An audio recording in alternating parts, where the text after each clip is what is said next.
It's my pleasure to introduce Aaron Saunders, the CTO of Boston Dynamics, where he has been working on solving robotics problems for the past 20 years. Today, Aaron will be talking about Boston Dynamics' work in reinforcement learning and will be presenting the new Spot RL Researcher Kit that was just announced at GTC in collaboration with NVIDIA, and we're very excited about it. Thank you all, and have a good talk. Here you go. Thank you. Little test, perfect.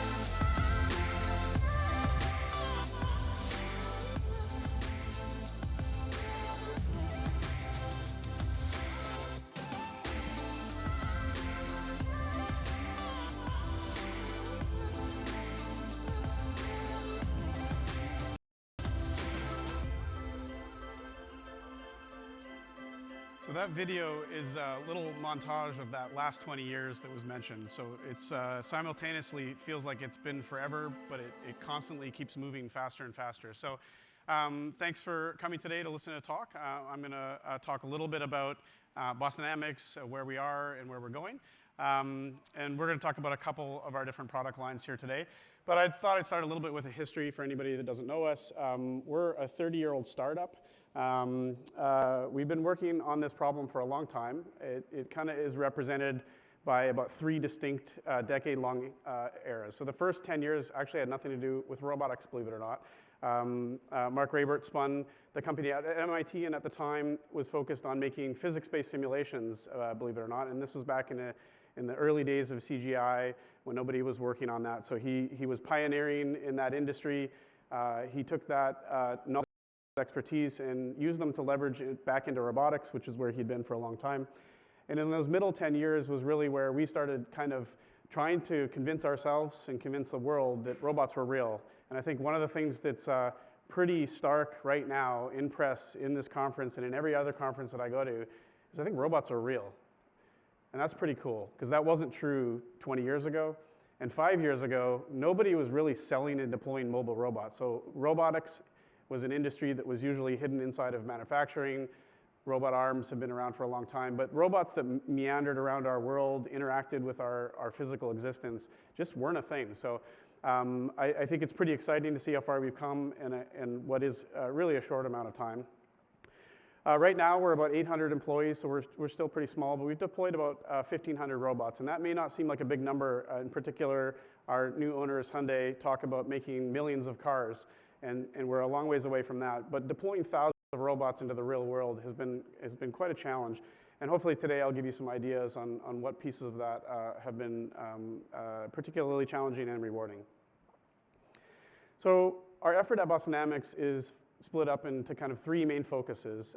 These are our 3 product lines. I'll refer to them. First is Spot. Spot was our first foray into mobile robotics as a product. It's out in the real world right now. There are thousands of these robots walking around, and they're doing more than just producing demos. They're producing value for customers, and these value propositions exist in industrial settings. This robot can be found walking in the basement of a semiconductor fab, using its thermal camera to inspect rotating equipment. It can be found entering dangerous situations like nuclear decommission sites and entering places that have never been entered before. So Spot has been in 3 and has been further than any other robot. They can be found in hostile environments on the road. They can be found in mining sites. So these robots are out there today working, and they're doing it autonomously and in a way that essentially enables companies to become software companies. So I think one of the big things that's happening on the globe, the big transformations, it's not just tech companies that are software companies.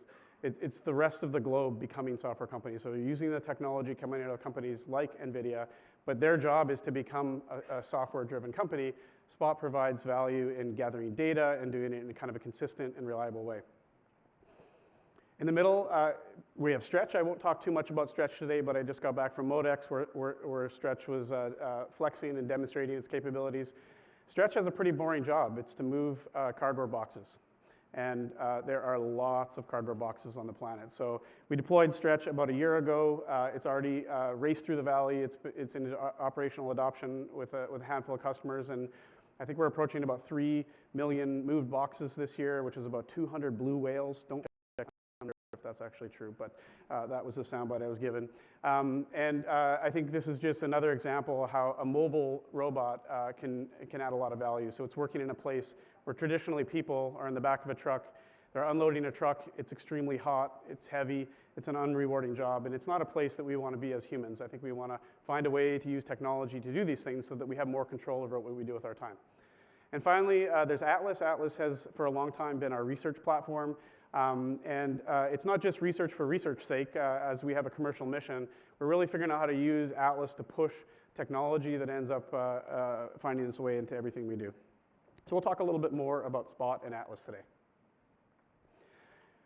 First thing I wanted to kind of get at, I get asked this question a lot. What's Boston Dynamics' secret sauce? And it's a really, it's not a single thing, but here's my attempt for this audience. So I think it's still anchored in highly integrated hardware and software. So I think for Boston Dynamics, in order to do what we do, you need to be really good at both, right? That's another thing that I think you'll see reflected in a lot of companies in other industries. I think NVIDIA showcases excellent software and excellent hardware. And those two things put together allow you to kind of build optimal solutions. For this audience and for this era that we're in right now, why does this matter? Well, I think having exceptional hardware enables you to deploy AI more successfully, right? So we have a lot of examples where we've tried things that are very much on the research end of the spectrum, but we're able to deploy them pretty quickly and pretty efficiently because we have machines that do what you tell them to do, right? So this is really another way of saying the sim to real gap has been closed a lot. So our control developers at Boston Dynamics are able to take their ideas in simulation, put them on the robot really quickly, and a lot of that has to do with this highly integrated hardware and software. Performance is something that we've always leaned on. I think there's a lot of different takes on how important it is for a robot to have performance. For us, performance unlocks ability to really explore untapped potential, right? So whether you're building a robot that can walk in highly unstructured outdoor terrain, or whether you're building a robot that's manipulating things, you don't want to be limited by the machine. You want to be able to explore the capabilities of that machine's kinematics, of the potential of those applications. So we really want to make sure that we build performant machines. Recently, with the backing of our Hyundai, we've really got into vertical integration. This lets us speed up development cycles. So we're able to manufacture our robots, we're able to change them quickly, and that's a key in moving quickly, because these robots are far from being done. We've got new machines out in the world in new industries, and we need to be able to keep up with the changes. On the software side, most of what we do is vision-driven autonomy. So we're looking at the world around us, we're understanding the environment, we're understanding context for that environment so that we can understand how we want to interact with it. Reinforcement learning, I think we're going to talk about a lot today. This is kind of an emerging capability for the industry when it comes to, at least when it comes to product learning. And then lastly, we're commercializing. And I think this is really one of the very central secret sauce things for Boston Dynamics. When you have a commercial mission, it provides focus. So it's really easy to pick problems that seem interesting, that are compelling, that have hard things that you need to solve. But it's really empowering when you can do that work in the construct of a customer problem, because when you're done, it has value and it sustains. So that's something that I think personally is really valuable secret sauce at Boston Dynamics. So what's happening today? I think that year over year, the rate of change in robotics has been pretty stable. There's a lot of exciting new things that have come out. In the last half a year to a year, I think we've seen an explosion. So I wanted to show this quickly. One of our engineers set out to make a tour guide with Spot. And I want you to guess at what kind of baby ChatGPT and Spot make. The personalities early on that really surprised Can you turn that a little the bit? sarcastic personality, which we call Josh. And that was like an experience I've never had with a robot in my entire life, and it was awesome. Hey Spot, what else do you see? Well, Matt, I see the unfathomable void of my existence reflected in this QR code-filled board. Oh, and also a large window. Hey Spot, tell me a haiku about this place. Generator hums low in a room devoid of joy, much like my soul, Matt. So this was a kind of a spectacular little moment. There's not actually a lot of real engineering happening here, right? This is about plugging an amazing tool made by ChatGPT, or maybe OpenAI, ChatGPT, together with a robot. A very light layer of engineering. But what starts to emerge here is pretty cool, right? The idea of a future in which we're conversationally interacting with robots is coming. And so I think this is a fun side. This robot, you can get a tour of our building. And Sarcastic Josh, you can get it, and David Atterbull, all personalities. But these are like things that we just couldn't do or couldn't conceive of doing only a handful of years ago. And now you can kind of stand this stuff up pretty rapidly. So I think that goes to say a lot of these emerging technologies that are being developed right now are really fueling a lot of exciting new things where we're finding intersections that weren't there before. So you could talk to machines before, you could talk to your cell phone, you could talk to robots, but starting to merge together characters, starting to merge together different languages and how you interact with machines is a pretty exciting thing. But most of these are demos right now, and what we're focused at Boston Dynamics is figuring out how we're going to go orders of magnitude faster when it comes to developing useful robotic skills. And it's not only about developing these skills way faster, it's about making them very reliable. So going back about 5 or 6 years ago, the premise of this first section of the slides, we were trying to make Atlas do more than walk. At the time, every time we wanted to introduce a new thing, whether it was something like a jump or whether it was a kind of some sort of single behavior that wasn't a steady state walk, we would spend between months and years going from a simple model to a deployed control system that we would tune. And it was really, really hard work, and it took a long time. It was rewarding because it had never been done before. But simply solving all of the world's problems and manipulation in that way is going to take too long. So we'll talk a little bit today about the different ways we think about moving faster. And then second, we need to make sure we get that easy 70%. I think it's really important for the community to focus a lot on that. We need to go deep enough with these solutions that we can deliver the level of reliability and safety and dependability that our customers need. So having 400 customers, you talk to them about what they want to do, and you pretty quickly learn that they may be really excited about, for example, a humanoid robot, but they're also really excited about 97% uptime and safety that gets into 3 decimals, right? So those are things we need to keep in the back of our mind. So how do we go about building things faster? So for a long time, we leveraged algorithmic control. We did a bunch of hard work, and we got amazing robots out. We were interested in, and I'll show you some examples of starting to lean more on other sources of data, other sources of input. So that might include animation. You just saw a great presentation on teleoperation, which is a really rich and well-suited to some of the generative AI technologies that are coming out now. There's motion capture, there's synthetic data, there's video, and ultimately, we want to figure out how to take internet-scale data and make it accessible to robots. So we're going to tell you a little bit about what we've been doing to try to bridge the gap. And it starts with figuring out how to more rapidly author these behaviors. So this is a very simple conceptual diagram, but we wanted to first figure out how to leverage more data. This means taking in things like reference trajectories at things that we would example. Doing some offline computation, right? Because why not take advantage of all of the compute that lives in the world? And then figuring out how to run that online and execute it really reliably. So our first step was just get this all working, right? This was the move from having a simple model-based control that you might think of as an inverted pendulum and turning it into something that a lot of people are referring to as model-based control. We use MPC, model-based control, at the heart of how we do our products. Then we need to figure out how to generalize and expand those capabilities, and ultimately we think this will lead to more data, and there's kind of this virtuous cycle that starts to get exposed by going through this loop, right? You develop something new, you put it on the robot, you do some testing, you expand it, you make it more general, you generate more data, and then you can keep going. So I'm going to go through this loop a little bit with respect to Atlas, and then we'll talk about how we did a similar thing with RL on Spot. So this first video here, I'm not going to show the original video because you can see it on YouTube, but this is a video of the world through Atlas's eyes.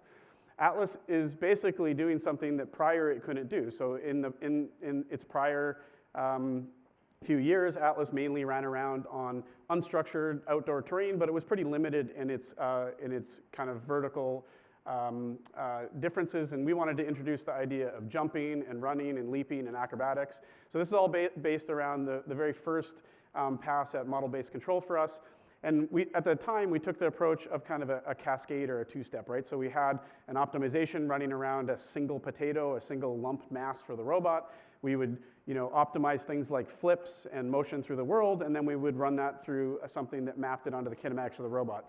And what came out was going from walking to jumping and leaping and running. This was pretty exciting. So this represented kind of a big delta.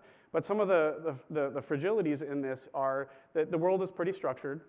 It's known, right? So we're telling the robot there's a bunch of obstacles. The robot has to localize against those. It has to make sure that it's always putting its foot where you want it to put its foot. But this is not, there's not a lot of kind of perception intelligence going on here besides just finding obstacles and planning a good path through it. The other thing you saw in that video is we were predicting into the future where it was going to go and what it was going to do. So what else can we do once we have a system like that? Well, we wanted to explore different sources. So this work came out of a thrust that we had around seeing if we could make Atlas dance. And it was another source of input information. So this is an example where we reached out to artists, in this case an animator. We took an example dance. We produced an animation from it. We used kind of standard off-the-shelf tools for authoring that animation. And then we have a magic blue arrow and behavior on robot. And really what we're doing here is we're taking all these reference trajectories and we're using them to drive the inputs to that MPC I talked about. And the MPC is responsible for mapping those behaviors onto the robot. You can do the same thing with motion. You can do it with video. So these two are another two examples. This is somebody in a motion capture suit producing a reference trajectory. This is not in real time, so this is done offline. Then you create a trajectory that you put on the robot. And these trajectories are pretty simple. They look like mapping contact states for feet, overall gross motions of the body. And as we go forward, you can do kinematic extraction from video. So that lower right is two people playing with a ball in the lab, and you can extract reference trajectories for this. So these are all really rich sources of data that we can draw from. So how do we go about starting to generalize this more? So that first attempt at a backflip was pretty cool. When the robot first did a backflip, for us at Boston Dynamics, it was the first time that Atlas had done something that was not clear that we could do. In fact, I was responsible for a sign in our lab that said no humans in the foam pit because it turns out I can't do a backflip, but I can land on my head pretty well. And so this emergence of basically capabilities that started to make you realize, look, robots that are capable of these highly dynamic things with the right software systems can do things that maybe aren't trivial or easy for humans. On the left, you're seeing the robot jump on a 30-centimeter platform. Why is it on a platform? Why did we start showing you backflips on platforms? Well, the reason why was the robot we didn't think was strong enough to do a backflip because when we tried to do the backflip on flat ground, we couldn't get all the way around. So we felt like we were actuator limited. We got around that problem by having the robot leap up on some platforms. But the interesting thing is, as the years went by, and I think there's a couple years between this first video and the second, we're developing all sorts of other pieces of the software stack for things like dance. And then we came back around and we tried the backflip again, and it worked on flat ground. So why did this happen? This happened because we took that cascaded two-step problem and we wrapped it all together into one large problem that we're computing that lets us solve simultaneously for all of the body's dynamics and kinematics at the same time. Why is this important? It lets you do things like tuck, or rather, it lets the robot tuck. So in this particular example, we're taking the same reference trajectories, get from this stance to this stance and invert yourself, but the robot's now able to use all of its body to shape its inertia. So you'll see it tuck more, and we're not commanding the robot to tuck. The robot is choosing to tuck because tucking changes the inertial properties of the robot. And why is this important for real-world stuff? Well, if you ever get bumped or you ever stumble, the first thing that comes into play is your arms or your upper body. That's how you catch yourself. That's how you get more time to put your foot on the ground. All those things happen kind of instinctually for humans, but for robots, we need to figure out how to do those things. So this is the evolution of where you can get with amazing MPC. Right now, we're trying to apply the same tool chain to manipulation. So I think the march for us has been pretty intentional. We started, can you walk? Can you walk out in the real world? Can you make that walking more interesting? Can you jump? Can you leap?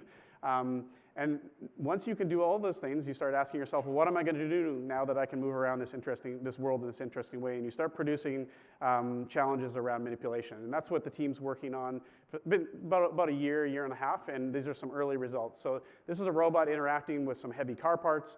Obviously, you can see the theme here from our ownership.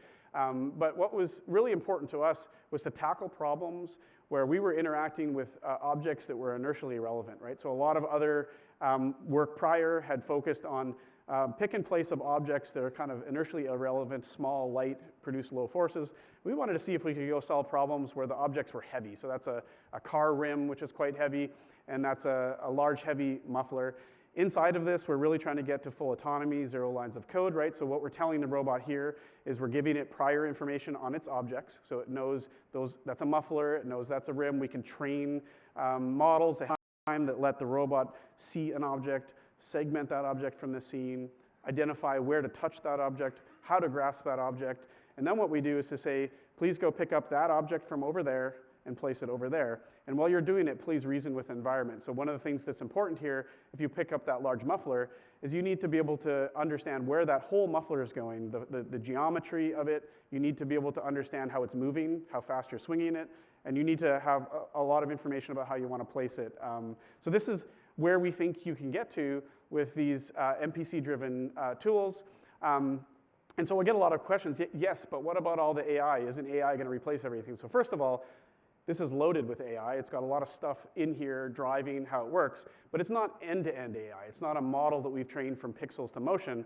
But what's really cool about this is what happens when you have a really capable robot. You generate really meaningful data, right? So as we think about this future and where data-driven solutions are going to become more and more important, how are you going to gather that data? You can do it synthetically. You can do it by crafting simulations and testing them. You can also do it by just doing the work. And so we're pretty excited that we're able to generate a lot of data really quickly. And I think that's a good segue into the second part of the presentation, which is really about deploying a data-driven solution on Spot. So I'm going to segue a little bit. This is kind of the main piece of what we wanted to talk about this year at GTC. And it was really about how we could deploy RL, and specifically, we asked ourselves the challenge statement, which is, how do we make a robot that's very, very good at what it does better? So the Spot robot fleet has cumulatively walked 250,000 kilometers. Right now, it's aggregating one circumference of the globe every 3 months. So the fleet is walking about that far every 3 months. And we're really excited about how many places it's going. It's on almost every continent. I think we're only missing one. But we're still finding corner cases. So we're always wanting to improve. We're always wanting to explore how we can make this better. Maybe more importantly, can we ship it? So the stuff I showed you with Atlas was really important, and it is going to shape some future state of robotics. But we're not shipping Atlas right now, so we can cut a lot of corners. We can kind of do things that are high risk. But when it comes to Spot, this has to ship to customers, right? It has to ship to customers that, frankly, like robots, but they like making money in their factories a lot more. So we have to do it carefully. So how do we do that?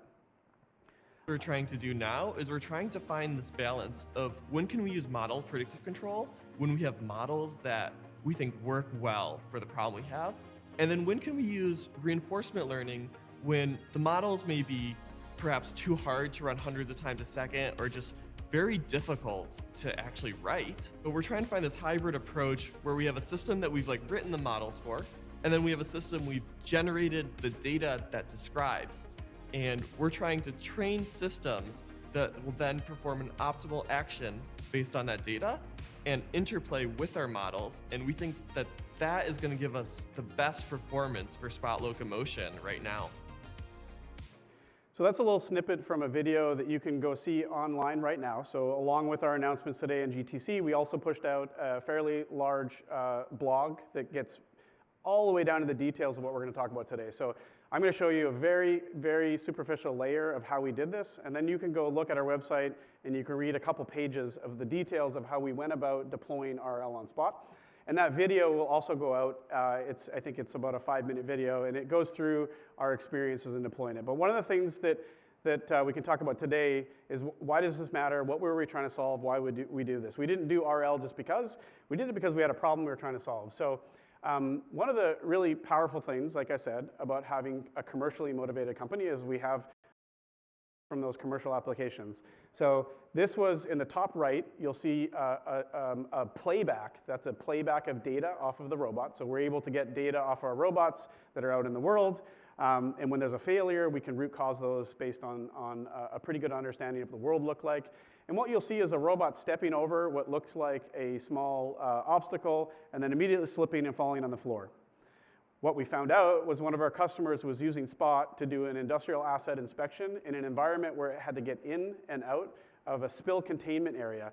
So imagine a trip hazard followed by a soapy floor. That is where our customer wanted to use Spot. And so you'll see in these videos plastic sheets. Those plastic sheets are covered with soap and PAM. I'm really concerned somebody's going to step on one of them in the lab and fall. They're really, really slippery. I think they're at a point where you probably don't want to try to walk on them as a person, but this is where people want to take sensors, and so we need to figure out how to solve these corner cases. So let me talk to you a little bit about how the controller currently works on Spot. Spot has a large library of controllers. Many of those are MPC controllers that are configured for specific instances. And then it has a heuristic algorithm that basically chooses which one of those algorithms it wants to run based on perception data, force data, the way the body moves, right? So we get these high-level plans that come in as commands. We see the obstacles and terrain. We have some terrain-aware planning. We plan some trajectory through the world, and then the robot has to select a gate in real time, and it's doing this really, really quickly, and it's constantly able to switch. Every single time it puts a foot down, it could choose a different gate or a different set of gate parameters. But what happens when you get into this place where you have a gate that might work really well, stepping over something like a hurdle, immediately followed by a slippery surface? And the hypothesis we had here was that the module responsible for selecting the gate was struggling to do that in an efficient way, and it was not operating kind of an ideal gate for a slippery surface. And it's not clear how to hand tune this. But we have something here that is powerful, which is we have data. We know what the situation looks like. We know what the problem is. We know how to create simulations to represent and replicate the problem, but we don't know how to handcraft or tune the heuristics to fix this problem without inadvertently breaking something else in the system. So that's where we thought, oh, this is a good opportunity for us to apply RL. So we took an approach where we trained an RL policy, and that policy's job is to move around the parameters on that MPC controller. But now instead of having a whole bunch of small MPC controllers that have been pre-configured and pre-tested that are being selected between, the RL policy can now take all of those parameters and adjust them in a single MPC. And I think the thing that makes this possible is that having thousands of robots out there walking gives us kind of scenarios to replicate, whether we're behavior cloning a good behavior or whether we're trying to diagnose and build something to fix a problem that we're having. It all starts with being able to create a good simulation and a good representation that you can run in support of that RL development. That's not where the fun stops. So what we have to do to get that technology from that early state and ready to deploy it out into the world is we have to figure out how to make sure that the changes we're making are good changes to make. So just because a given RL policy might do a really good job in one particular situation doesn't mean it'll do a good job in all situations. So we went through a lot of testing once we had a system we thought was interesting to make sure that the probability of falling actually goes down over a meaningful number of the situations we care about. So the plot on the top left is us varying the coefficient of friction of the world. So doing experiments with, or in simulation, varying the coefficient of friction and then doing experiments to anchor that, where we're looking at basically what happens with very low friction surfaces, what's the probability of failure, and is the RL policy really doing better? And the answer there was yes. The next thing we did was looked at kind of a huge number of simulations that looked at varying the rise and runs. So a lot of what Spot needs to do is walk around worlds that have kind of height differences in them, right? So think of walking up and down staircases on and off of ledges. So we needed to make sure that this policy that we trained was going to do a better job over a meaningfully large amount of that terrain. The end result was that the robot indeed has a lower probability of falling now than it did in the past. And what was interesting with this work is a secondary benefit was we reduced the computational load of this piece of the software stack by 25%. And that's a big deal for mobile robots. So remember, mobile robots need to carry their computers, they need to carry their batteries with them all the time. So when you can do something that makes the robot better and decreases the computational load, you now have an ability to take that extra compute and apply it to higher level functions like understanding the scene around you, for example, doing more perception-driven work. So this is a pretty exciting result. And so at the end of this, we had a mission statement, which was on this slide, right? So we have a problem. It's a customer problem. We need to solve it. We have a technology that we think could do a better job than us because we don't know how to tune all of the heuristics in an obviously beneficial way without breaking a lot of other stuff. We've proven to ourselves that we can make measurable benefits by deploying this technology. So what's next?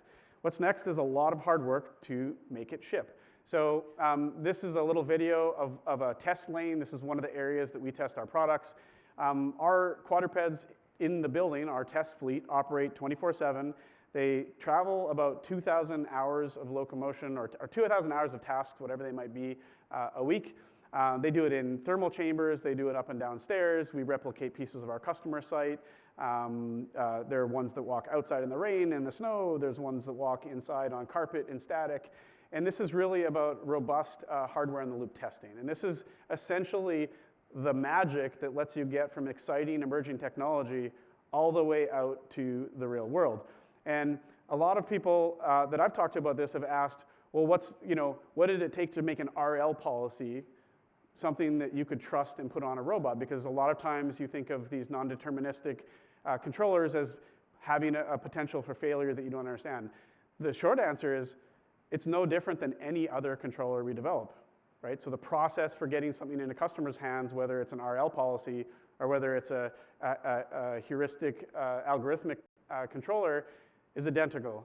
Test, test, test, right? You can run an almost unlimited number of simulations, and then you can follow it up with some amount of physical world testing, and the only thing that limits you is the amount of hours that you can get on a robot. So if you look at this plot, this is a plot where on the top left of your screen, you see a 0.63, and that was around, on the bottom axis, the x-axis, you can see 2.0 through 4.0. So those are major software releases for our business. When we started at 2.0, the level of falls were about 0.6 falls for every kilometer of walking.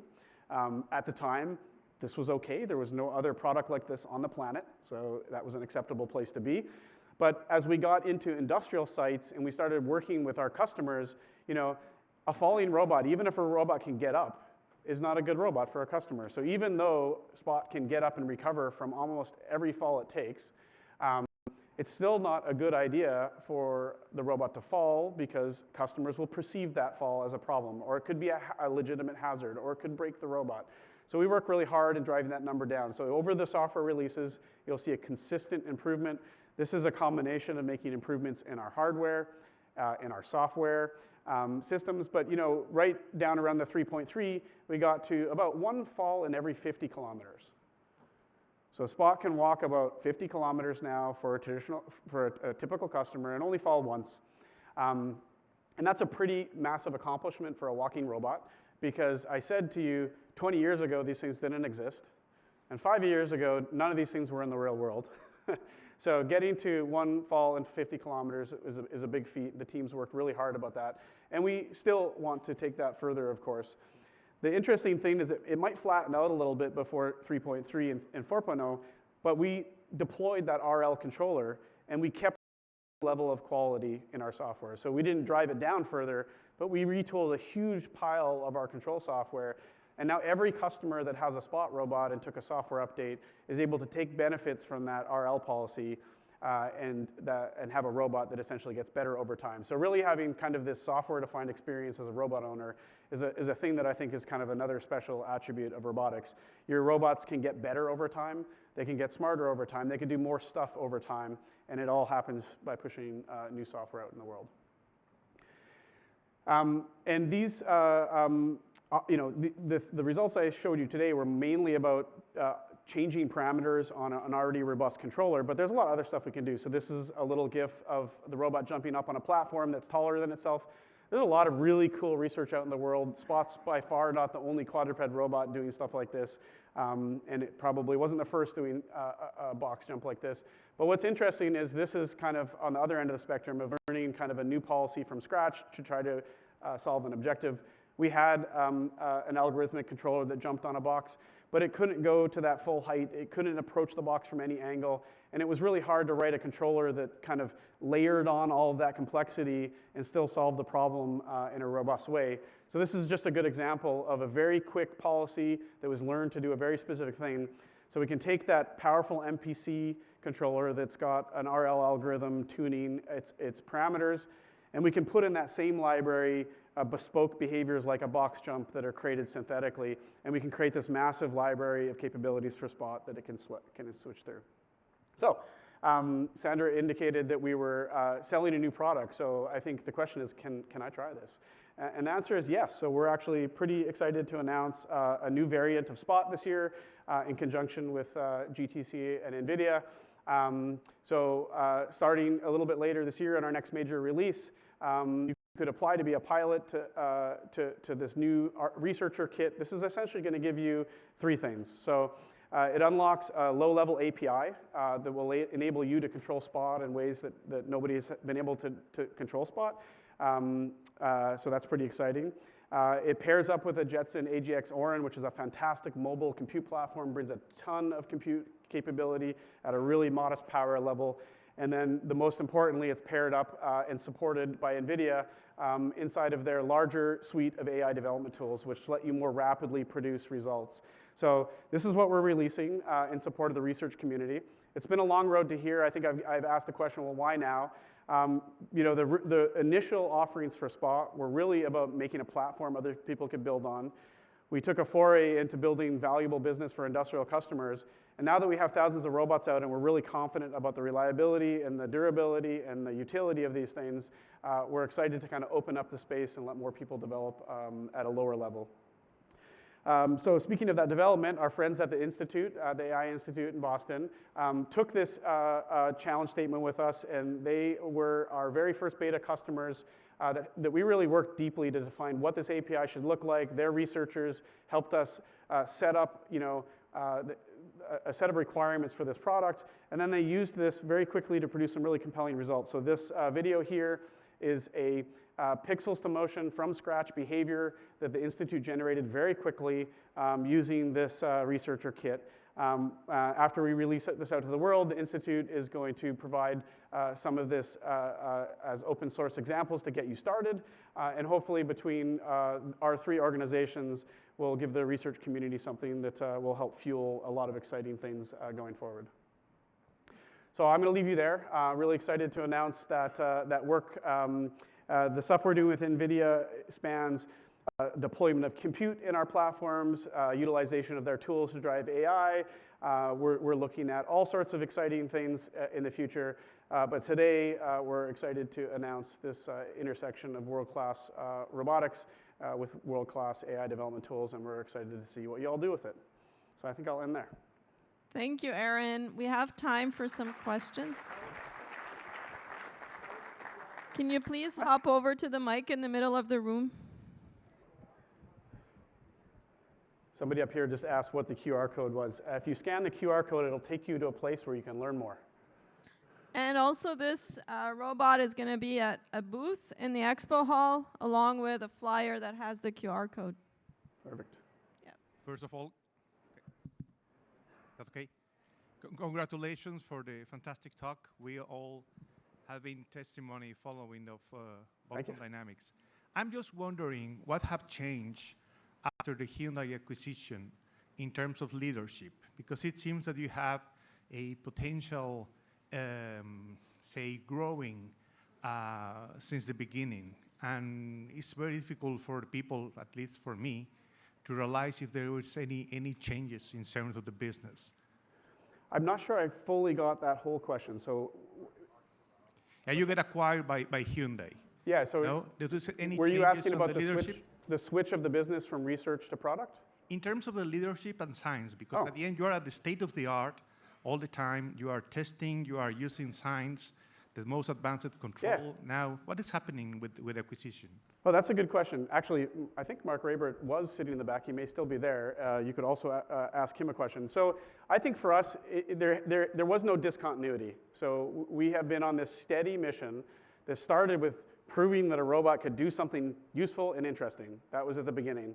And as soon as we started seeing those things become useful and interesting, we started looking for ways to apply them to real-world problems and ultimately to become a commercial business. As our business has grown large and become really focused on finding that commercial value, Mark was really interested in blasting way out into the future, 10 years into the future, and solving a new set of problems, and that's why he created the AI Institute. So it's really a compatible set of missions. They're totally separate groups, entities, companies.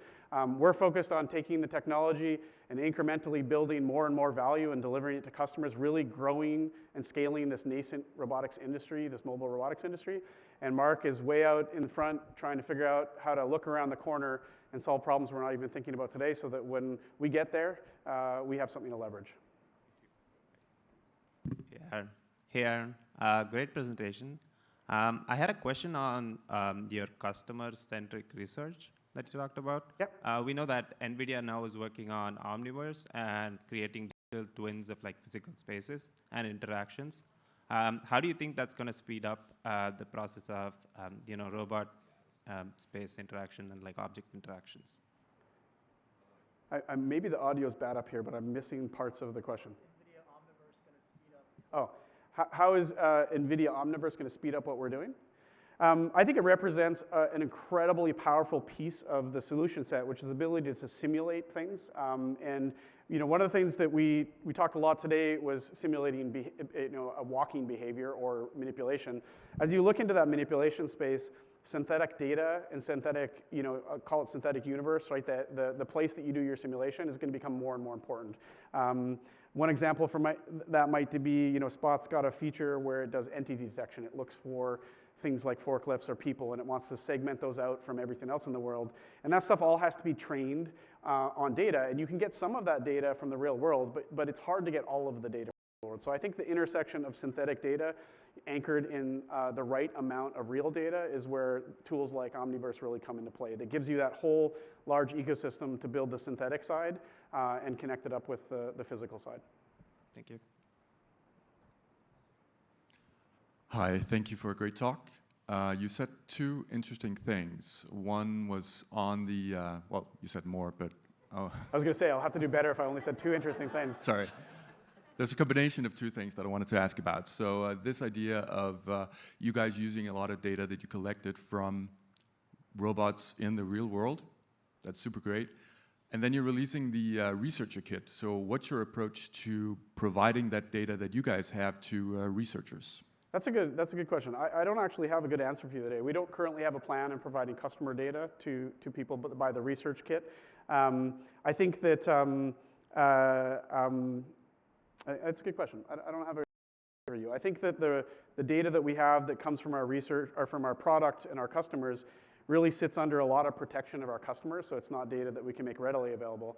But I think that if you look in other sources, I think there are a lot of other sources like some of the foundation model work that you're seeing coming out of NVIDIA now, where they're going to be fueling the industry with a lot of data that they source either synthetically or from the industry. So we may provide some select data over time, but I think it'll be highly dependent on what our customers want. Thank you. So we have time for one last question. Just in time.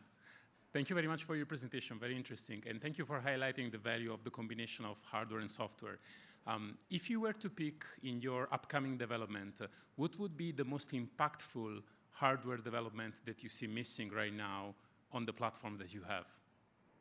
Yeah, so I think that when it comes to compute and actuation, perception sensors, at a critical mass area. So I think the areas of biggest opportunity probably still live in things like batteries, right? Making these mobile robots capable. So every customer that we have wants to start the negotiation at 8 hours, right?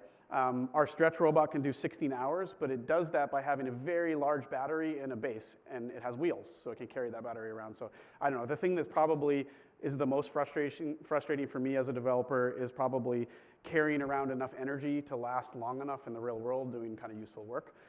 So I think that would be the biggest single thing. Which could be translated also in the amount of energy consumption on the hardware right now. Yeah, so efficiency is a big deal. We have a lot of work on the kind of systems engineering side of the spectrum, specifically aimed at efficiency. So when we design a robot like Spot or Stretch, a large amount of work goes into the efficiency of the drivetrain, how you control it. But I think at the end of the day, the efficiency of consumption is a small piece that in chemistry and batteries that have been coming out, and they don't come out quite as fast as Moore's Law and computer. So they are getting better, but not fast enough.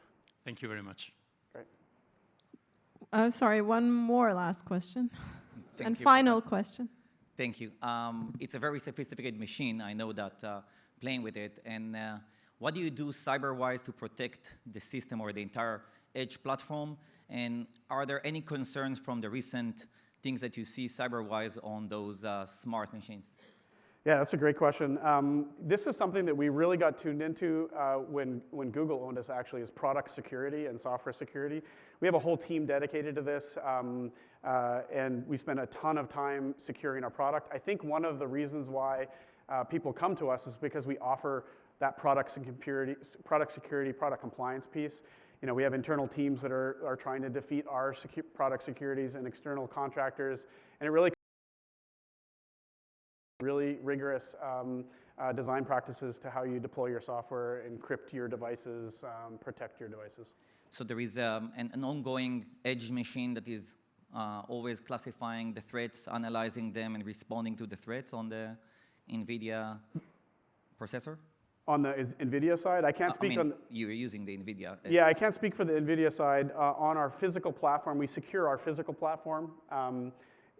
Not so much on payloads. I think payloads are open platforms people develop on, but when it comes to sending commands to the robot, those robots' commands go through an API and a set of computers that are properly secured. So, any challenges that you see on that? Any what? Challenges on the security side. You know, this is not my wheelhouse, so I'd be happy to kind of connect you with somebody. I think the challenges are that the world is always trying to break through and get around, and so you can never stop, right? So I think product security isn't a one-and-done thing. So I said we continue to work on it because it's never over. I think the challenges are there's a lot of smart people who are trying to get around this stuff. You know, our industrial customers hold us to a very high level of standard. So, you know, when we work with their IT groups or their CIOs, we have to go through a very rigorous kind of process for qualifying our robots to be deployed. This robot works on oil and gas plants. This robot works in places where safety really matters. So I think it's just about ongoing rigor and awareness and effort. So there's no magic quill here. It's just hard work. Thank you. Thank you so much, everyone. Again, we have the demo at the booth. Please check it out.